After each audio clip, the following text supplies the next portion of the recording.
Ang isi lighthouse ni siya mo ni siyang isa sa guide sang una bala sang mga mariners nga nagakadto di.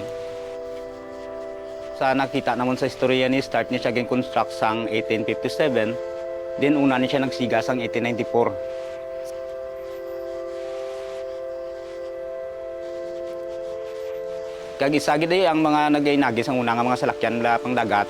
Ti amo gina siya ang gabulig sila kay hindi pa nauso sang una yang mga GPS.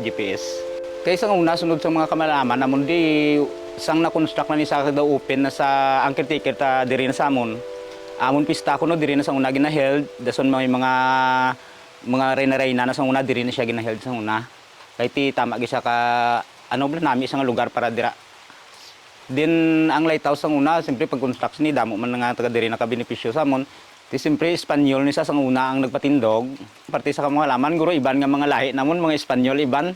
Ti dason do na balaan ko sang una sa mga malam tungod sa mga ano sang Espanyol. Do kabalo na sila mag-istorya sang Espanyol natin mga amon na bala.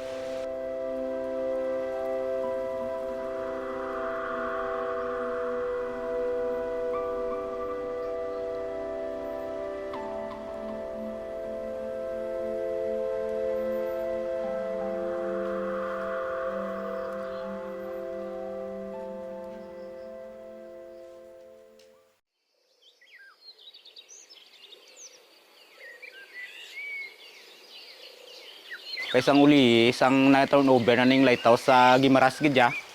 Kundi wala nang mga Espanyol, doon nag-istrikto na sila.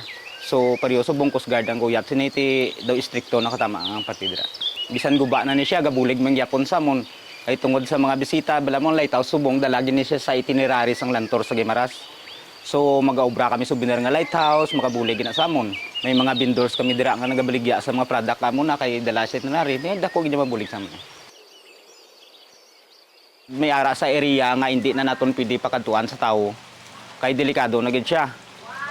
Dason ang ano man daw amo man na isa ka problema ya. Pero dason alagyan abi kay ting alagyan man medyo budlay man siya. Kag dason isa na nga gin close na namon ang tower. Kaya ang tower tani na pwede pa man sa pasakaan da kaya ang hagdan bakod na siya.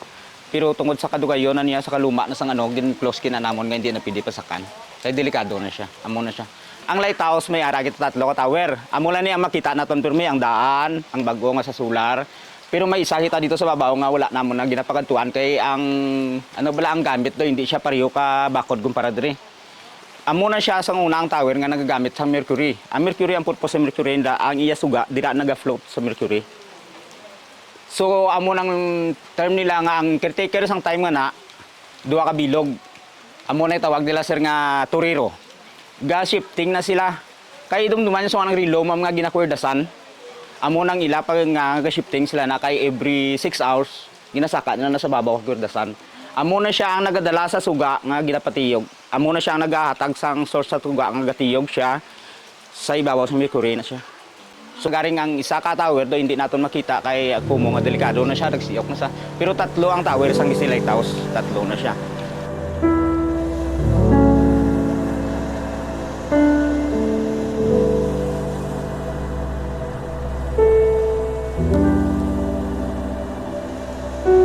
Sa totoo lang, hindi ni siya siling nga kaladtuan sang turista.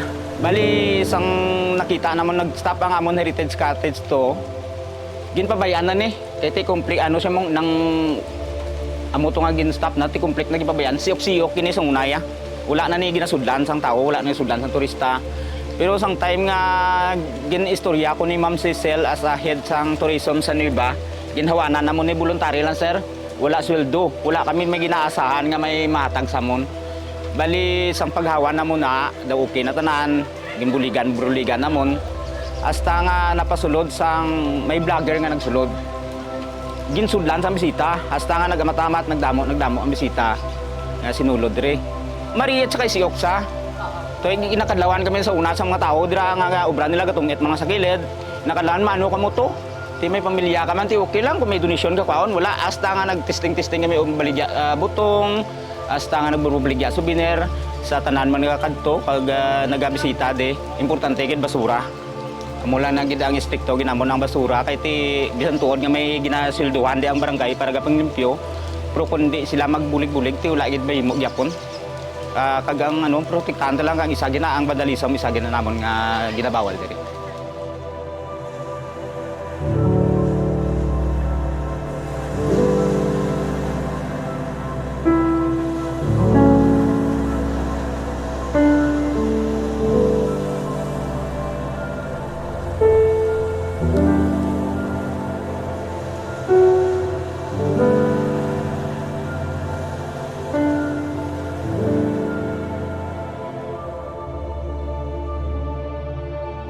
Ako gali siya Rones Espiritra, 48 years old kag vendors kag isa man sa in charge diri perti sa Gisi Lighthouse.